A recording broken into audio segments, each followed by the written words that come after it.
Buenas tardes, como cada mes. Me alegra saludaros a todos los que estáis al otro lado, a nuestra fiel audiencia del capítulo de Madrid, del PMI y de nuestros capítulos aliados de Latinoamérica, en Buenos Aires, Nuevo Cuyo, Montevideo, Cajamarca, Santa Cruz y Asunción. También saludamos al resto de capítulos de Latinoamérica invitados a esta ponencia y a todos los que nos estáis hoy escuchando desde España o desde cualquier otro rincón del mundo. Os agradecemos vuestro interés y asistencia. Soy José Barato, voluntario del área de webinars y junto con nuestro compañero responsable de área, Paco Astudillo, y nuestros compañeros Rafa Pagán, Miguel Navarro, Luis Larrión, tenemos el placer de presentaros la interesante ponencia de Rafael Juan González Hernández, titulada El control de la ejecución, herramienta DI. Ante todo, muchas gracias a Rafael por tu colaboración y por compartir tu experiencia y conocimiento con el tema que nos presentas. Somos hoy 200 inscritos a la ponencia desde diferentes países. En esta ponencia, Rafael nos presentará una útil y sencilla herramienta muy práctica para llevar el control de ejecución de un proyecto.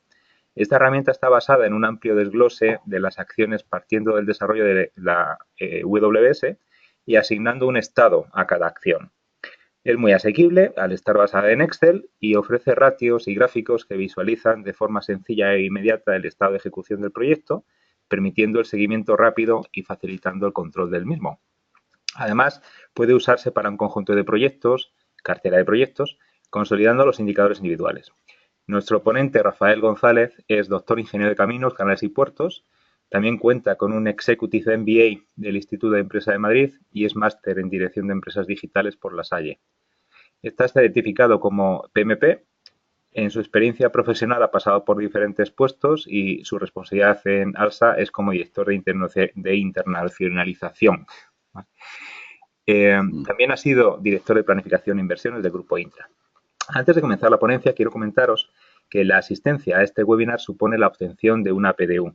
El reporte de dicha PDU deberá ser gestionado bajo responsabilidad de cada participante. Os llegará un email con las instrucciones necesarias para el reporte de dicha PDU y con su código correspondiente.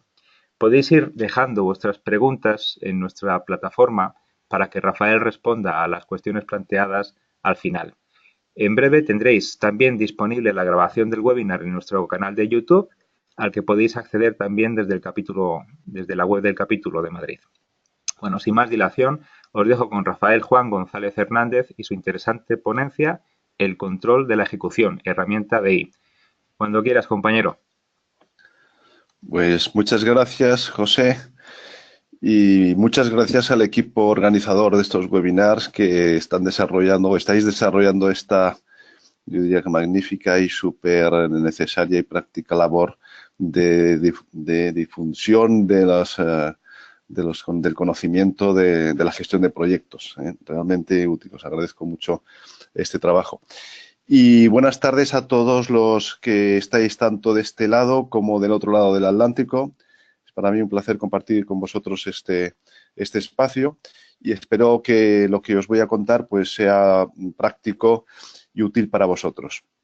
En primer lugar, antes de empezar a contaros, hablaros un poco del contenido de mi charla, quería hacer una breve introducción contextual, más que nada para situar un poco también las expectativas que podáis tener con esta herramienta que os voy a explicar. Efectivamente, pues ahora mismo me encargo de la internacionalización en la compañía ALSA, que es una compañía de transporte de viajeros y está dentro del grupo National Express, que es británico. Es una compañía esta en ALSA que tiene más de 150 años, pero en la que llevo yo trabajando 28 años. Y en estos 28 años he desarrollado siempre labores de dirección desde el primer momento, desde dirección local, zonal, división de negocio a nivel totalmente nacional, incluso internacional, dirección de innovación y ahora estoy con la internacionalización. Con esto lo que quiero decir es que mi experiencia en esta compañía, que como os he dicho son 28 años, con lo cual es una gran parte de mi vida, ha sido plagada de desarrollo de proyectos y proyectos dentro de la compañía, proyectos para el exterior y proyectos para el interior. Y esto me ha hecho tener una visión muy práctica de los proyectos que las compañías normalmente como esta, que es una compañía pues internacional, pero no es una compañía al estilo de una compañía de ingeniería, de gran ingeniería, o que desarrolla proyectos de tipo construcción civil o llevar a cabo pues la construcción de una gran refinería, por ejemplo, proyectos complejos para los cuales el PMBOK, que es nuestra base de conocimiento fundamental para todos los que estamos interesados en la gestión de los proyectos, pues te define una serie de procesos y con mucha amplitud. Los últimos 5 años es cuando entré yo en contacto con este conocimiento y incluso gracias a algunas de las personas del equipo organizador, como Rafael Pagán, al que considero mi maestro en esto y mi introductor, pues llegué al final a certificarme como PMP, y eso me sirvió para tener una visión más clara de la gestión, de la sistemática de la gestión de los proyectos, pero me ha permitido también ver lo que es aplicar esta gestión de los proyectos a gran escala del PMBOK de forma práctica y asequible en empresas como la mía, en la que los proyectos suelen ser mucho más, vamos a decirle, sencillos, de menos calado, en los que tienes que ser muy práctico, más ágil, etcétera. Y por eso la herramienta que os voy a explicar no es una gran herramienta del mercado, no es una herramienta sofisticada, sino sencilla, práctica, que es la que a mí me ha servido para poder controlar mejor los proyectos, y es fruto de mi propia experiencia. En fin, dicho esto, esta introducción, pues quería simplemente concretar, tendréis ahí el índice delante en vuestras pantallas. En realidad la ponencia se va a dividir en 2 grandes bloques. Uno que va a ser un poco las ideas introductorias que sirven de base para lo que quiero explicar de la herramienta, que es la parte de control, serían los puntos 1 y 2, y los puntos 3, 4 serían la segunda parte de las charlas, en la que entraríamos ya a hablar de lo que es la herramienta más en concreto y lo que es el control de los proyectos con este tipo de herramientas sencillas, ¿no? Bien, entonces, dicho esto y esta breve introducción, quería partir del concepto básico, un concepto muy básico. Voy a comentar ahora conceptos que también tengo que decir que aquellos que, como no sé exactamente el perfil que podéis tener los que estáis conectados, algunos podéis tener mucho conocimiento de la gestión de proyectos y quizá algunos conceptos pues os parezcan muy básicos, ¿no? Pero siempre viene bien refrescar un poco la memoria, y sobre todo para aquellos que tienen a lo mejor una posición más básica o más incipiente, más principiante en esto de la gestión de proyectos, pues les puede venir muy bien. Entonces, quería refrescar un poco las ideas con los conceptos básicos que me servirán de apoyo para cosas que voy a comentar de la herramienta. En primer lugar, la esencia del proyecto. Literalmente, el PMBOK nos define el proyecto como un esfuerzo, es temporal, ¿no? Emprendido para crear un único producto, servicio o resultado. Leo literal. Proyecto, y yo añado o plan de acción, porque los planes de acción es lo que más se da en las empresas, ¿no? Dentro de la empresa se hace todo tipo de esfuerzos temporales, que muchos de ellos no tienen ni siquiera la categoría de proyecto, pero para los cuales también hay que hacer una gestión de control, y se aplica prácticamente los mismos criterios que un proyecto, los planes de acción, ¿no?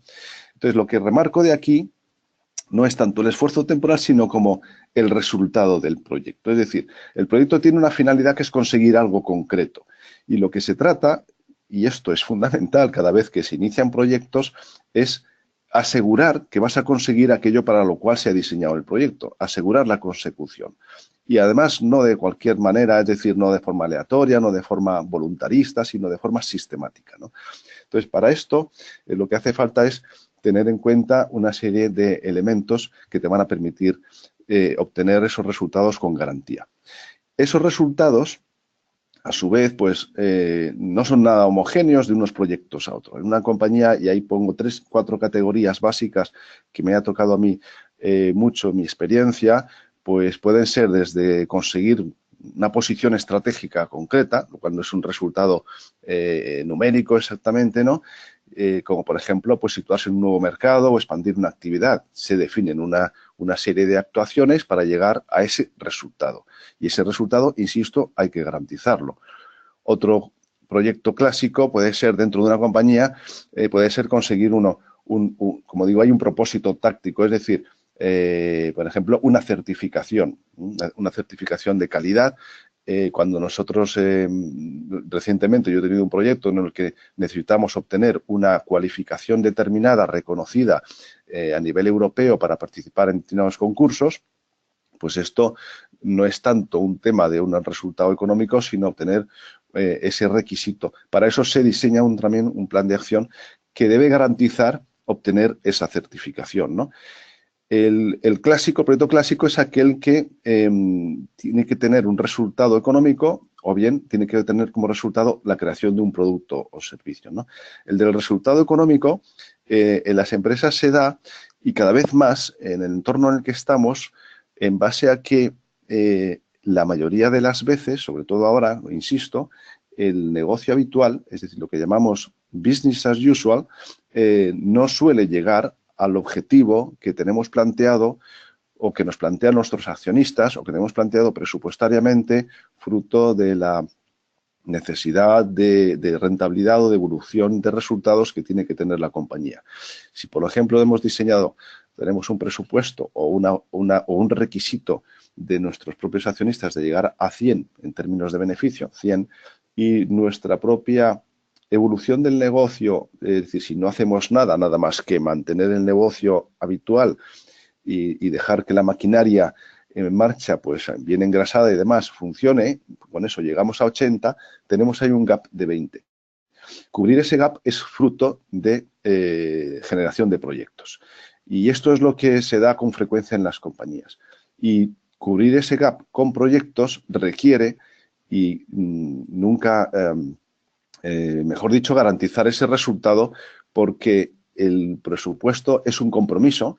Y en el caso nuestro, por ejemplo, que nuestra compañía cotiza en la Bolsa de Londres, pues cuando genera unas expectativas de resultado hay que garantizarlas, porque si no, aunque la compañía vaya bien, aunque 80 sea un buen resultado, pero tú has dicho que vas a dar 100, si no das los 100, se genera una situación que es adversa para los accionistas, porque las expectativas hacen que caiga el precio de la acción, etcétera, etcétera. Fijaros lo importante que es este tema de garantizar las cosas. Y, por supuesto, el crear un producto o un nuevo servicio, en nuestro caso, por ejemplo, montar una nueva línea regular, o el caso típico y además muy relevante que se nos ha dado de crear un servicio de alto standing, por ejemplo, en el que tienes que diseñar pues desde los nuevos requisitos de un nuevo vehículo, un autobús de alta gama, diseñando el interior, con el interiorismo determinado, la iluminación, las butacas, etcétera, el servicio interior y todo esto,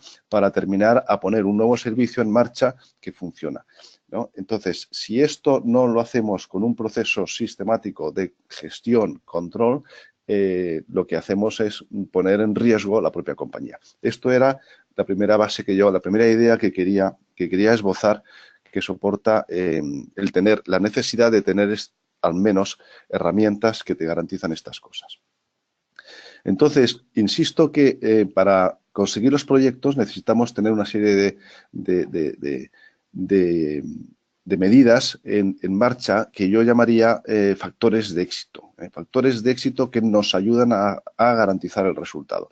Y de los varios que hay, que trabajando con la sistemática del PMBOK, desde luego, se consigue prácticamente garantizar el éxito de los proyectos, pues destaco estos tres, que es tener una buena planificación, siempre previa al inicio del trabajo, una buena planificación. Esto, y destaco aquí la palabra exhaustiva, quiere decir que tenemos que analizar todo lo que hay que hacer, de forma ordenada y de forma muy razonada, para asegurarnos de que no nos vamos a dejar nada por el camino, y sobre todo porque al inicio en la planificación nos permite, al ver lo que hay que hacer, saber si estamos bien, estamos fuertes, tenemos fortalezas que permiten garantizar o asegurar que esas acciones las vamos a poder acometer, o por el contrario, que tenemos ciertas debilidades y tenemos que reforzarnos para conseguirlas.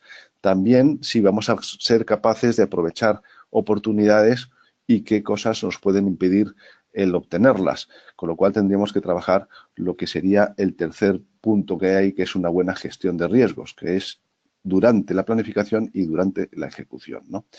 Y por supuesto, este es el punto que va a ser el punto fuerte de esta charla, al que me voy a referir concretamente, va a ser un buen control, el control adecuado de toda la ejecución. Y cuando digo control adecuado, quiere decir que tiene que ser un control sistemático, tiene que ser continuo y que te tiene que permitir definir acciones correctivas a tiempo para que no se te eche a perder un proyecto por muy bien planificado que esté. 3 factores clave para tener éxito. No vale uno solo, tienen que estar combinados. Una buena planificación es imprescindible, pero sin un buen sistema de control, la planificación puede no cumplirse. Y un buen sistema de control es imprescindible, pero si no tienes bien planificado, mal vas a poder controlar lo que no está bien definido, ¿vale? Bien, esto sea como introducción también. Y vamos a ponernos en el punto que yo quería ahora mismo elaborar también un poco de antecedentes previos al control. Y me sitúo, si consideramos que en lo que veis en esta diapositiva, que esa línea de flujos sería un resumen muy sencillo o simplificado de lo que sería el proceso de un proyecto, desde que se concibe la idea hasta que se obtiene el resultado final que debemos de garantizar, partimos de la base de que ya tenemos la idea definida, por lo cual no voy a entrar en ese punto, ya tenemos formulados perfectamente los objetivos que materializan, que digamos que aterrizan o aterrizarán el resultado que debemos obtener, objetivos por eso SMART, es decir, que sean perfectamente medibles, etcétera, y tenemos definido perfectamente también el alcance del proyecto, cuál es su ámbito de actuación y cuáles son las limitaciones que tiene, de todo tipo, políticas, estratégicas, etcétera. Y además de eso, sabemos cómo vamos a acometer el proyecto, es decir, cuál es el escenario de trabajo para ese proyecto, lo que podemos llamar la hoja de ruta para conseguir los objetivos. Pues por poner un ejemplo que se entienda esto, tenemos definido un alcance determinado y resulta que no nos vemos fuertes con ese alcance porque no tenemos demasiado conocimiento o conocimiento suficiente para obtenerlo. Entonces, en vez de trabajarlo con nuestros propios recursos internos, podemos decidir trabajarlo pues, con una subcontratación, por ejemplo, o una consultoría, etcétera, etcétera. Eso es lo que yo llamaría el escenario o la hoja de ruta con la que trabajar el proyecto. A partir de ahí es cuando entramos en la definición del proyecto, lo que llamaríamos la planificación detallada. Quiero decir que aquí es donde me sitúo y dejo lo de atrás como que ya está hecho y, por supuesto, no voy a entrar a definir cómo se hace ni cómo entramos. Y me remito a las guías de gestión de proyectos, al PMBOK especialmente para todo esto. Bien, entonces, en esta primera fase, en estas fases previas a la ejecución y al control, tenemos que tener, como he dicho, y esto es fundamental, una muy buena planificación. Por lo tanto, partimos de la base de que hemos llegado con la definición del alcance a nuestro famoso Work Breakdown Extract, ¿no? El WBS, con el cual pues tenemos definidos, por decirlo así, los entregables del proyecto, cuáles son los trabajos finales que tenemos que conseguir, ¿no? Y a partir de ahí tenemos que definir nuestra lista de actividades. Esta herramienta funciona bien si tienes bien hecho el desglose de las actividades. He tomado también literal del PMBOK lo que como define esas actividades, que también les llama esfuerzos necesarios para completar un trabajo. Entonces, estas actividades es por donde tenemos que empezar para esta herramienta. Se puede enumerar y pongo todo lo que hay que hacer. Técnicas para esto, pues tampoco, no voy a entrar en ellas, solamente las nombro. El PMBOK nos nombra la técnica de descomposición, perfecto, como una de las más clásicas y más prácticas para desarrollar. Todas las actividades empiezan por un verbo, realizar, cerrar, identificar, calcular, etcétera, etcétera. Pero tenemos que tener un desglose lo mejor posible. Insisto en la palabra exhaustivo. Es cierto que aquí me puedo perder definiendo actividades, porque tengo que buscar también el límite de hasta dónde desgloso yo las actividades, ¿no? puedo hacer un desglose muy detallado o me quedo un desglose un poco más alto nivel. Por poner un ejemplo, he dicho antes que debíamos, por ejemplo, contratar una consultoría. Bueno, pues puedo poner como acción contratar una consultoría. ¿Eso es una acción suficientemente definida? Bueno, si hemos hecho muchas veces ese trabajo, si tenemos mucho expertise en la contratación de consultorías porque se nos da muy recurrente, sabemos perfectamente el departamento que lo hace, las personas, si son expertas en eso, pues a lo mejor no tenemos que definir nada más. Simplemente ponemos contratar consultoría X y ya sabe ese departamento todo lo que tiene que hacer y le ponemos la fecha en la que la necesitemos y se acabó. Pero muchas veces y es bastante normal que no sea así, ¿no?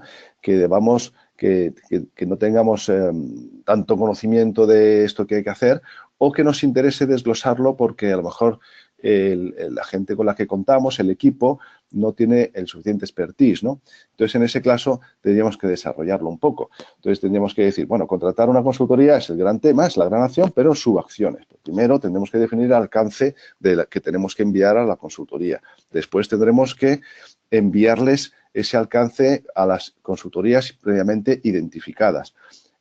Una vez que tenemos identificadas, enviadas su alcance, tenemos que esperar su respuesta, tenemos que leer su respuesta, probablemente convocarles para que nos expliquen directamente y nos hagan una presentación, después tenemos que evaluarlas y finalmente pues tenemos que tomar una decisión en base a la evaluación que hemos hecho de todas las respuestas para al final decidir con cuál nos quedamos y a partir de ahí hacer un contrato. Fijaros la cantidad de acciones que hay detrás de todo, de una acción concreta, ¿no? Entonces, esto es importante para esta herramienta y lo tenemos que hacer en función del mayor o menor conocimiento que podamos tener de esa actividad.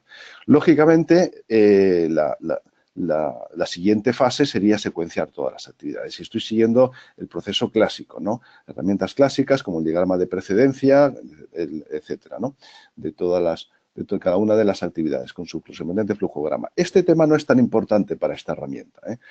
Es muy práctico, es útil tenerlas secuenciadas porque así te permite chequear un mejor control porque las tienes por orden, por decirlo así. Pero no es imprescindible que tengas exactamente el orden hecho, porque definido hasta el máximo nivel, porque al fin y al cabo tú lo que tienes que hacer es chequear las actividades con sus límites y sus plazos, que es lo que vamos a hablar a continuación, ¿no? Y un tema muy importante para la herramienta y para la herramienta de control es la asignación de responsabilidades. Ya tenemos actividades definidas, tenemos secuenciadas y ahora ¿quién las va a hacer?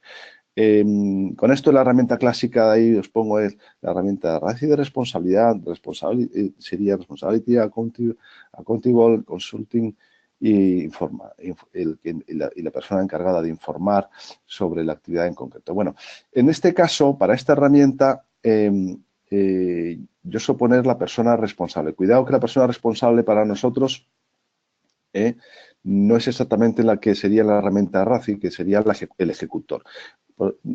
Puedes poner o bien el ejecutor o bien la persona responsable, porque esa persona responsable puede ser un jefe de departamento que tiene 2 o 3 personas que distribuye de forma diferente los distintos proyectos de la empresa según le convenga, ¿no? Entonces, lo que sí tienes que saber es que esa es la persona responsable de esa actividad que tú le has encomendado. No tienes por qué saber que la está haciendo fulanito o menganito directamente, que es su departamento. Ahí lo que funciona mejor es poner el responsable. Poner el ejecutor también vale, pero a veces eso puede distorsionar, sobre todo cuando en una empresa estás haciendo proyectos que suelen ser la mayoría, que son transversales, en los que estás tirando de departamentos de otros departamentos en los que tú no tienes una jerarquía con ellos, ¿no? Caso típico de las empresas matriciales. Por poner mi ejemplo, si yo llevo el departamento internacional, de internacionalización, yo tengo apenas 3 personas y hago muchos proyectos. ¿Cómo hago esto, no?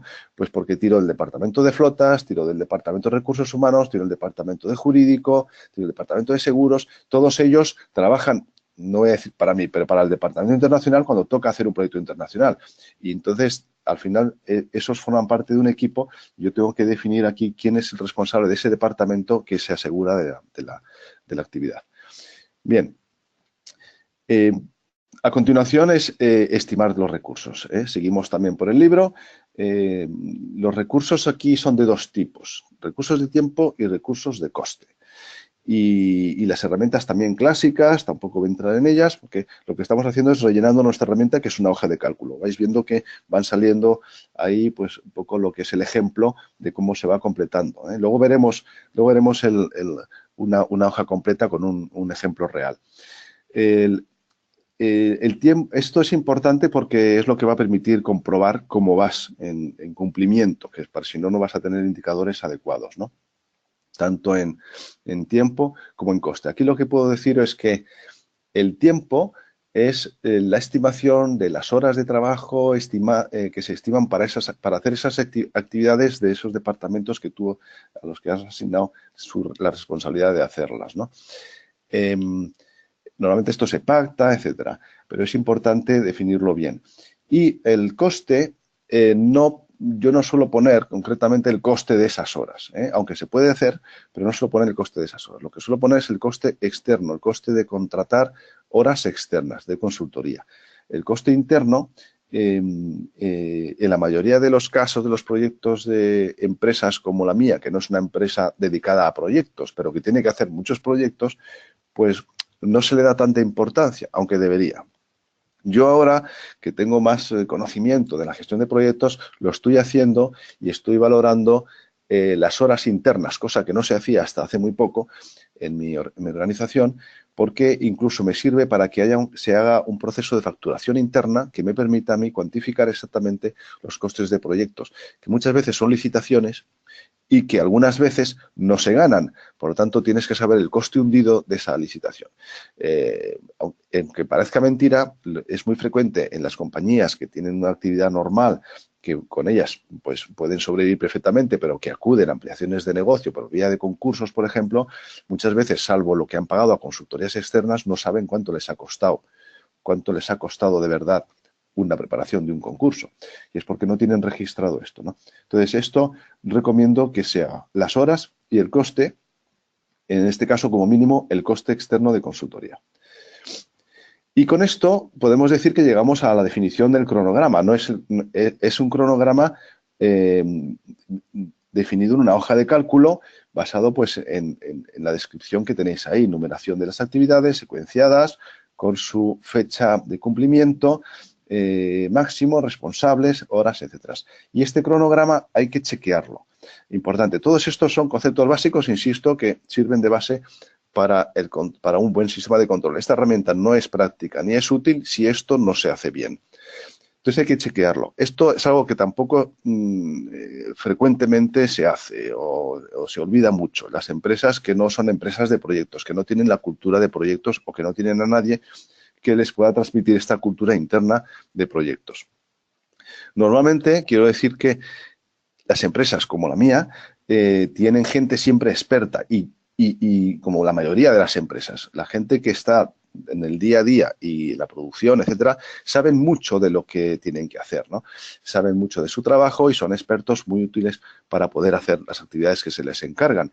Pero suele haber una deficiencia de conocimiento en la gestión de proyectos. Entonces, ellos saben lo que hay que hacer, pero y te pueden decir también cuánto pueden tardar, pero no tienen el expertise de cómo gestionar todo un proceso y todo un proceso de control de proyectos. Y es ahí donde se introduce este conocimiento adicional sin tener que llegar a lo que sería una PMO o una oficina de proyectos. Simplemente el departamento, en el caso mío, pues el departamento internacional, cuando hace un proyecto internacional, con que tenga alguien dedicado a este control sería suficiente. Y esto debe consensuarse, insisto, este cronograma debe consensuarse para comprobar a ver si hay alguna cosa sobreestimada o viceversa. Hay solapes y que luego dan lugar a que no se cumplan y te encuentres con esos problemas clásicos que no vas a cumplir los plazos que tenías previstos o que se te va a ir de presupuesto. Bien, con eso terminamos la planificación y iniciamos la ejecución. La clásica kick-off o reunión de lanzamiento del proyecto y se inicia la comunicación correspondiente pues, a todos los niveles, con todos los stakeholders o grupos de interés que tenga el proyecto y se empieza, pues se hace el acopio de recursos, con coordinación, etcétera. Y es aquí donde ya empieza a tener ya, digamos, la ejecución práctica de lo que es el control y seguimiento. A partir de aquí ya tenemos la herramienta completada y empezamos a trabajar con ella. Bien, entonces ya pasamos a la siguiente parte, la parte del bloque 2, que es cuando entramos a la zona del control.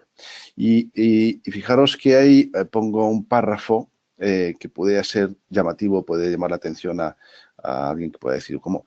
Si realmente lo importante es ejecutar las cosas. Pues mi experiencia es esta, ¿no? Que más importante que la ejecución de actividades es su seguimiento periódico. Y los proyectos internos de las empresas fallan mucho más porque no se han seguido adecuadamente, porque no se han perseguido y porque no tuvieron un consenso adecuado de gobernanza, de cómo se van a hacer el control, etcétera, que por la propia ejecución, que insisto, la ejecución está hecha por expertos que saben muy bien cómo se hacen las cosas, pero si no están con, vamos a decir, el tío del control detrás, pues tienen muchas cosas que hacer, la rutina les puede, porque, insisto, no estamos en una empresa que se dedica solo a proyectos, entonces está la gente a muchas cosas y te prestan horas de su trabajo para poder desarrollar los proyectos. Por lo tanto, es muy importante el control y el seguimiento para todo el tema de los plazos y demás. Herramientas, hay muchas, hay cantidad de ellas y he puesto aquí la lista también sacada del PMBOK de los capítulos de control del cronograma y de control del coste, pues podéis encontrar todas estas herramientas explicadas sucintamente, aunque el PMBOK tampoco desarrolla una gran explicación de las herramientas, pero te da lugar a que puedas luego investigar, ¿no? Entonces, herramientas clásicas como el análisis de tendencias o de varianzas, etcétera, pues son útiles. Y la que os voy a contar, lo que os estoy contando ya, entraría dentro de este bloque que llamaríamos de herramientas de revisión de la ejecución del proyecto o performance reviews, ¿no? Ahí es donde la integraríamos.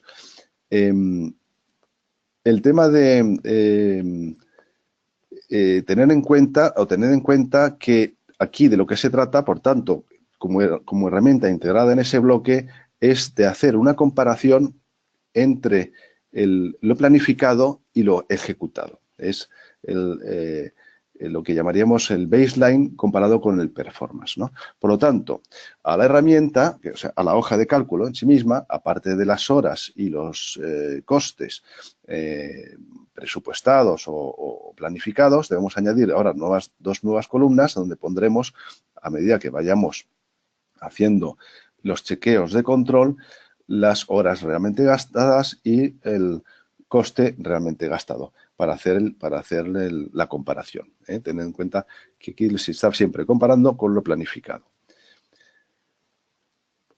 Bien, esta herramienta, otra cosa que quiero decir es que tampoco entra en el detalle de cada una de las acciones. No es necesario. El detalle ya está definido con su alcance cuando se encarga al departamento. Por ejemplo, el ejemplo que os he puesto antes de si tenemos un departamento de compras ya muy ducho en la gestión, en la contratación de consultorías, pues no entramos en el detalle como tienen que hacerlo. Sí, lo que entramos es en controlar los tiempos y el consumo de costes y de recursos. Entonces, esta es una metodología por ese tema muy sencilla para tener una visión rápida, que es lo que vamos a ver ahora enseguida en cuanto se explique la introducción de un elemento novedoso, que es lo que hace esta herramienta, que es la definición de estados de una actividad. Y con eso ya pasaremos a explicaros pues, los gráficos que puede obtener y cómo se puede seguir el control. El estado de una actividad pues es un concepto muy sencillo, que no es más que todas las actividades pasan por distintos estadios que tienen una definición muy concreta. Desde el estado en el que tenemos algo sin definir hasta que lo tenemos totalmente terminado y comprobado su eficacia, ¿no? Entonces, en esta herramienta se definen 5 estados básicos que les llamamos DIs. DI1, DI2, DI3, DI4 y DI5. En realidad hay 6, habría un sexto estado que sería el estado 0 o el DI 0, que es cuando tenemos, no tenemos la actividad demasiado concreta, ¿no? No está ni siquiera formulada con mucho detalle, está sin definir. Como por ejemplo, si en el caso de contratar una consultoría, yo digo nada más que contratar una consultoría y no sé muy bien hacerlo porque no tengo experiencia en cómo se hace este tema, pues entonces ni siquiera está formulada, ¿no? Entonces, partiendo de los 5 estados que tenéis aquí tenéis una definición que incluso está basada en un ejemplo concreto, concretamente en el proyecto que es el que voy a utilizar de referencia de la obtención de una acreditación en la evaluación del modelo europeo de la calidad, que es el último que tuve que desarrollar de forma transversal y muy potente en toda la compañía. Pero podemos sustituir lo que dice aquí por temas más genéricos, pero lo que es la definición estaría correcto. El D1 sería que tenemos la idea general formulada, está identificada, están definidos los objetivos, el campo de actuación, pero no está desarrollada. No está desarrollada en las siguientes acciones, por lo tanto, no tenemos muy claro cómo hacerlo. Sabemos que hay que hacerlo, pero no sabemos cómo. Sabemos que hay que contratar a una serie de personas o sabemos que hay que hacer, que hay que montar, que hay que crear un nuevo servicio, pero no sabemos cómo. Entonces, el cómo sería el grado 2, es decir, tenemos ya descrita toda la acción en cada uno de sus pasos concretos y se ha establecido incluso el impacto. Aquí dice el impacto en puntos, sustituimos por el impacto en el negocio, por ejemplo, podría ser. Y a su vez, siempre que definamos cada estado, esto va a ser general, tenemos que definir en qué fecha definimos nosotros el paso al siguiente estado. Esto es para hacer el seguimiento, para saber si está retrasada o no está retrasada. El estado 3 sería cuando la acción está ya en ejecución. Está totalmente elaborada, está perfectamente definida la viabilidad de la acción y estamos en ejecución de la misma. Y a su vez, en este estado definimos cuándo se va a terminar, que sería el estado 4. El DI 4 es la acción está terminada, implantado. Sin embargo, no tenemos comprobada su eficacia, no tenemos validada la acción. Este sería el estado 5. El estado 4 y 5 son muy próximos, es decir, si yo la he terminado, inmediatamente tengo que validarla, ¿no? Pero el estado 5 es tremendamente importante y es otra cosa que en muchos casos, y esto también me lo ha dado la experiencia y especialmente el conocimiento último que he adquirido en base a la sistematización de la gestión de proyectos, es que las cosas deben validarse. ¿Cuántas veces se terminan las cosas, se pasa, se compone el puzzle de todas las cosas del proyecto y demás y nadie ha validado o ha comprobado si ese trabajo, tarea que ha hecho es lo que se pretendía exactamente, es cumplir los requisitos, etcétera? Eso, como sabéis muy bien de sobra los que ya tenéis conocimiento de gestión de proyectos, ese sería el proceso de validación de alcance, ¿no? Validación. Bien, pues esto forma parte de las acciones de I.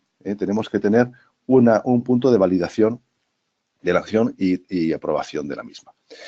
Con todo eso, aquí tenéis un ejemplo claro, ¿no? Esto es un ejemplo real de una hoja de cálculo en la que se ha llevado a cabo pues, un proceso de planificación para este proyecto que os decía, le llamamos Proyecto Norte, que se hizo el año pasado, y en el que se desglosaban todas las acciones con mucho detalle. Esto es un trocito. En realidad, el proyecto es bastante... tenía, porque os dais una idea, más de 700 acciones como las que veis aquí. 750 de ese orden, ¿no? Y todas ellas tenían su responsable, fijaros que viene una numeración, la numeración también nos ayuda a identificar bloques, ¿no? Porque tienes numeraciones, subnumeración, etcétera, hasta los subíndices que necesites, ¿no? Para tener temáticamente distribuidas las acciones. Con su responsable, en este caso, pues, por ejemplo, pues, RGO sería yo, serían mis iniciales, y fijaros que luego vienen 2 columnas que se refieren a days, son los estados de la acción, que son el estado en el que está la acción en el momento de la revisión, porque esto es una hoja que no es pasiva, se va actualizando cada vez que se revisa. Las acciones permanecen, pero que se actualizan son algunas de las columnas. Puede ser, por ejemplo, semanalmente o mensualmente. Nosotros hacíamos esto mensualmente, pero si el proyecto es más complejo o quiero tener más control de él porque no tengo costumbre de este tipo de proyectos, lo hago semanal. Esto, con que tengas una persona dedicada a ello, que lo que hace es directamente preguntar al responsable, oye, ¿cómo estás? ¿Cómo llevas la acción? Tan sencillo como es una llamada de teléfono, ¿cómo lo llevas? Entonces te contesta. Pues acabo de terminar o estoy terminando, me falta. Entonces, es así de simple. O sea, por eso digo que no quería generar unas altas expectativas, porque lo que importa aquí es ser prácticos. Entonces, yo tengo aquí el estado en el que se encuentra la acción al momento de la revisión. Aquí si todo aquí es 5 menos una que está en grado 3, pero porque he cogido un ejemplo de lo que ya estaba terminado. Y luego el siguiente columna es el estado en el que debería estar, el estado planificado. Yo sé que a la fecha de esa revisión debería estar en estado X, ¿no? Pues esa sería la columna, porque los dos estados me los compara después la herramienta en otra pestaña del modelo este, ¿no? A continuación tengo la fecha, lo que digo, la fecha del siguiente estado. En el caso de este caso, como son 5, es decir, está terminada, pues ya la fecha esta no tiene sentido, porque ya está totalmente terminada. Y al lado de la columna del siguiente estado estaría la columna de finalización prevista de la acción completa. Claro, aquí puede haber dos tipos de retrasos. Retrasos que se refieren a que no la tengo en el estado que corresponde, y un retraso que sería mucho peor, que es que no solamente no la tengo en el estado que corresponde, sino que me he pasado de la fecha final en la que tenía que tener terminada la acción. En ese caso suelo poner las fechas en rojo. Aquí ya juego con los colores, como os enseñaré en el siguiente ejemplo, ¿no? Luego vienen las columnas de horas planificadas, horas reales. Aquí les llama hora real y hora objetivo. Bueno, coste real y coste objetivo, lo mismo. Y aquí, pues, las medidas que hayamos adoptado. Y la última columna de esta hoja de cálculo, que no le hace falta más columnas, es en la que se pueden poner observaciones, y aquí normalmente pongo lo que indico aquí es una frase sencilla que determina cómo se evalúa la efectividad de la acción, es decir, con qué criterios se valida la acción. ¿Vale? Este otro ejemplo, pues aquí se ve más variación, incluso más colores. Que jugar con los colores también es a voluntad del que tiene la herramienta. Esta herramienta, como no es una herramienta estándar del mercado, se puede personalizar y cada uno puede hacer lo que quiera, pues es una hoja de cálculo muy fácil de trabajar y puede diseñar sus propios colores. Por ejemplo, aquí los colores azules representan acciones terminadas y validadas. Los colores amarillos serían acciones que están en ejecución, pero que van bien. Colores naranjas o rojos, pues yo los indico para que aquellas que van retrasadas, que deberían de estar en un estado superior al que se encuentran, ¿no? Y los que están en blanco sin color, pues son acciones que están, fijaros que no han iniciado la ejecución, están en grado 2 o 1. Bien, con todo esto, y es aquí donde llegamos a los gráficos de control rápidos que tiene esto, que esto es la potencia de este programita, de esta hoja de cálculo, es esta precisamente, que es muy visual para la hora de ver los resultados. En otra pestaña aparte, estas columnas al final se totalizan, entonces está formulada y te saca una serie de datos. ¿Qué estadísticas te genera esta herramienta con las que puedes controlar perfectamente el proyecto? Pues son esas 5 que tenéis ahí enunciadas. El grado de cumplimiento de hitos relevantes. En realidad, cada acción de esas es un hito relevante. El grado de cumplimiento sería el porcentaje de acciones que están hechas o terminadas o validadas respecto al total. Por ejemplo, si veis en el dibujito de abajo, veis en las casillas que están en azul, pone sin definir, que sería el grado 0, como decía, el D1 que está ya definida, pero no está desarrollada, DI2 desarrolladas, DI3 en ejecución, DI4 que ahí marca un 7, que son las que están terminadas, y DI5 las que están validadas. Entonces, esto sería la suma de 7 más 6, 13, dividida entre 100 acciones, pues es un 13%. Este sería simplemente el grado de cumplimiento de los hitos relevantes. Esto no te quiere decir que vayas bien o mal. Simplemente te haces una idea de cuánto del proyecto tienes hecho. El ir bien o mal te lo diría el siguiente estadística, que es el grado de implementación del DI. Es decir, cómo voy respecto a lo planificado. Entonces, esto sería, lo veremos en la siguiente diapositiva, una comparación con lo planificado. Dónde tendría que estar y dónde estoy. Fijaros que abajo hay una barra muy gráfica en la que vienen varios colores, porque la propia formulación lo que te hace es cada una de estas acciones le da un color, le pone un ancho en el gráfico en función del porcentaje que hay de cada una de esas acciones y de un vistazo dices, oye, pues las que están en color gris, rojo y naranja, pues son acciones que ni siquiera han empezado. Pues yo ya sé que tengo ahí gráficamente, inmediatamente veo que este proyecto está verde, todavía no está prácticamente en marcha. Tengo unas cuantas en marcha que son las amarillas y muy pocas terminadas y validadas. ¿Voy bien o mal? Depende de cómo debería de ir, insisto. Un dato, una estadística curiosa y que me ha valido a mí mucho os digo claramente, de meter miedo muchas veces cuando las cosas no van demasiado bien, que es la probabilidad de éxito del proyecto. Esta se define como el tanto por ciento de tiempo restante, es decir, lo que nos queda hasta la deadline del proyecto, medido en días, pero en proporción, es decir, cuánto queda respecto al total, porcentaje que queda de tiempo respecto al total del tiempo del proyecto, dividido entre el total de acciones, el porcentaje de acciones que quedan respecto al total, lo cual es adimensional el número porque está dividiendo por proporciones y te dice si la proporción de tiempo que te queda es también muy práctico, pero no es exacto desde el punto de vista matemático de probabilidad, pero es muy práctico, porque si la proporción de tiempo que te queda para cumplir la fecha final es superior a la proporción de acciones que tienes que hacer del total del proyecto, parece que hay bastante probabilidad de que termines con éxito en plazo. Y si no, pues no. Entonces, nosotros pues, estimábamos que por debajo de un 80% de ese ratio, pues estaba en peligro el proyecto. Había que tomar medidas importantes, ¿no? Y esto sirve para presentarlo al comité de dirección. Oye, este proyecto está con un 75% de probabilidad de éxito. Están las alarmas rojas, aquí hay que tomar medidas responsables. Señores, los jefes de esos responsables tienen que empujar un poco porque no están haciendo su trabajo al ritmo que teníamos previsto.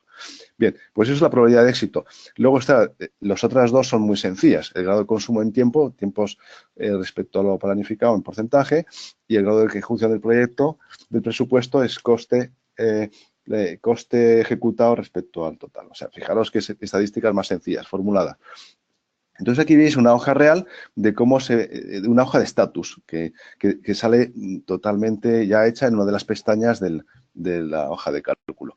Fijaros que compara dos barritas, barrita objetivo frente a barrita real. Estas barras, una de ellas está basada en las estadísticas de arriba, que son en este caso las de arriba se refieren a las acciones ejecutadas o reales, y las de abajo es el perfil objetivo. Las que están en azul abajo, veis que hay una serie de acciones también distribuidas, que son las que tenía que haber, o cómo tenían que estar la situación del proyecto en ese momento. Rápidamente, yo las convierto en barras con sus colores, inmediatamente veo si voy bien o mal.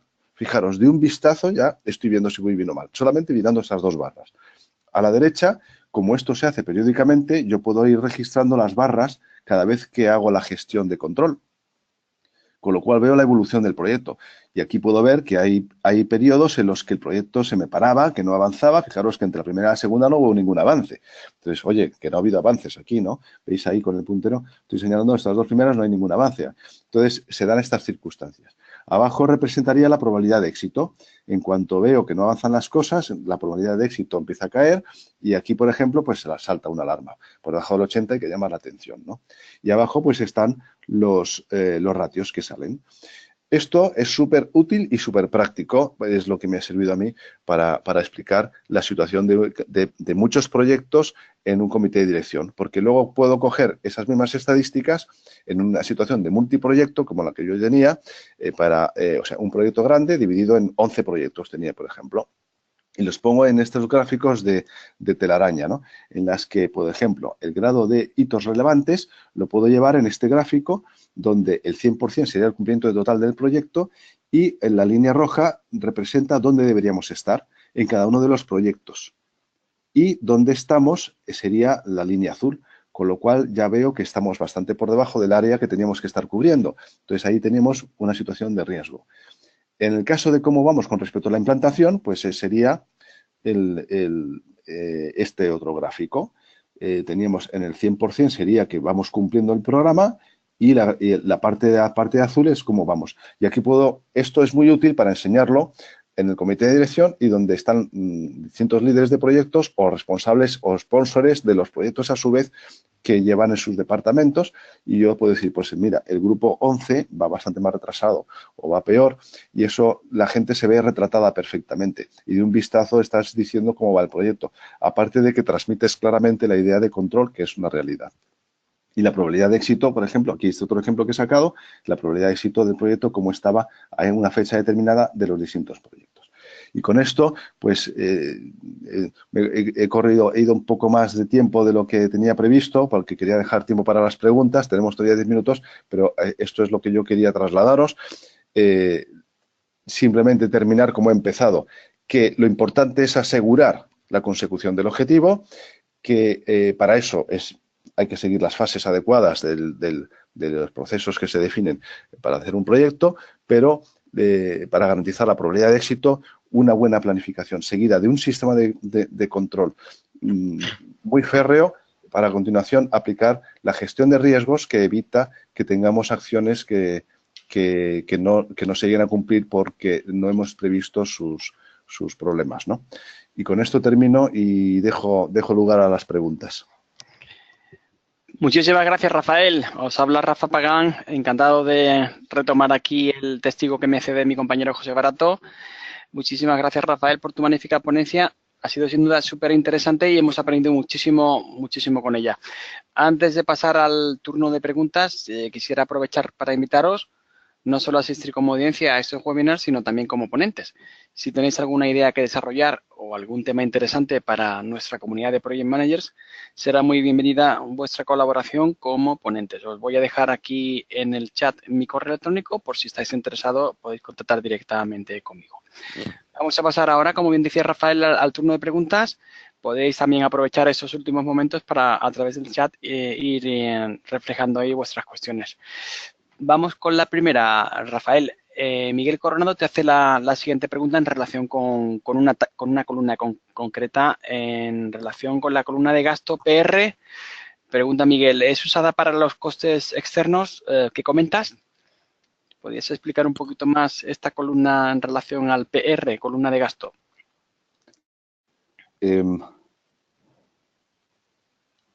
No sé ahora mismo cuál te refieres a, sí, te refieres a una de estos ejemplos concretos, pero bueno, en cualquier caso, la columna de gasto, yo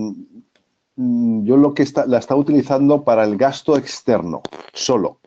Pero esto es una decisión, insisto, esta es una herramienta muy adaptable, muy customizable a lo que yo necesite y quiera, porque es una hoja de cálculo.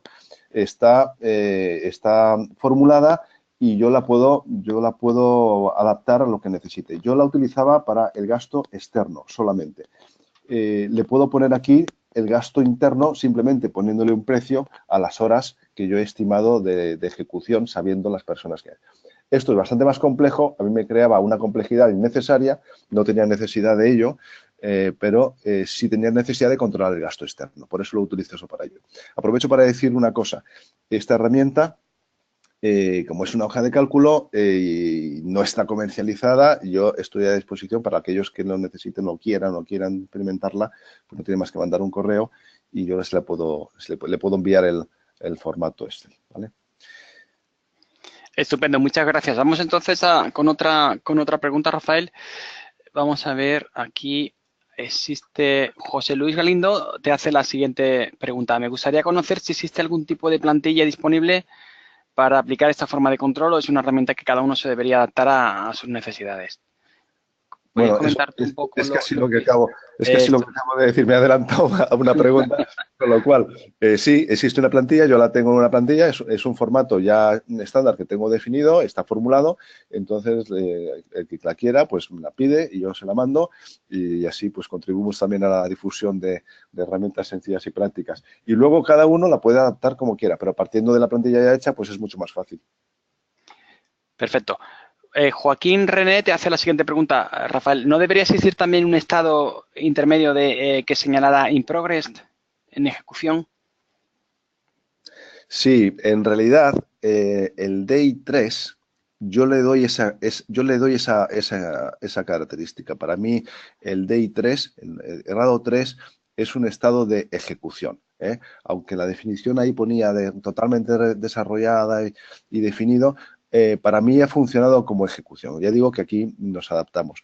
El en progreso sería el 3, grado 3. El 1 y 2 los dejo para definición, la primera sin detalle, la segunda ya totalmente desarrollada, el 3 en ejecución y el 4 terminado.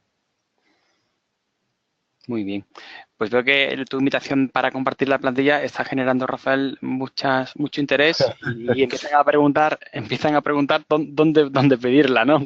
¿A qué correo electrónico? Bueno, que me manden un correo a mí directamente. Aunque tenía mi correo de Alsa profesional en la primera plantilla, voy a dejar aquí mi correo personal. O sea, podéis mandar al correo directamente este personal que tenéis ahí, rafajuan.hotmail.com y bueno, pues simplemente decís, os identificáis como asistente al webinar tal y me gustaría recibir la herramienta y yo la reenvío. Pues muchísimas gracias por ese ofrecimiento en nombre de todos. Ahí tenéis bien reflejado el correo electrónico de Rafael, así que aprovechad la oportunidad y escribirle pidiéndole la plantilla. ¿Algún comentario también? Carlos de Antonio te hace la siguiente observación. Estimado Rafael, muchas gracias por tu presentación. Herramienta clara y concisa de control, muy interesante. Por cierto, te enviaré un correo para solicitarte la plantilla. Muchas gracias de nuevo.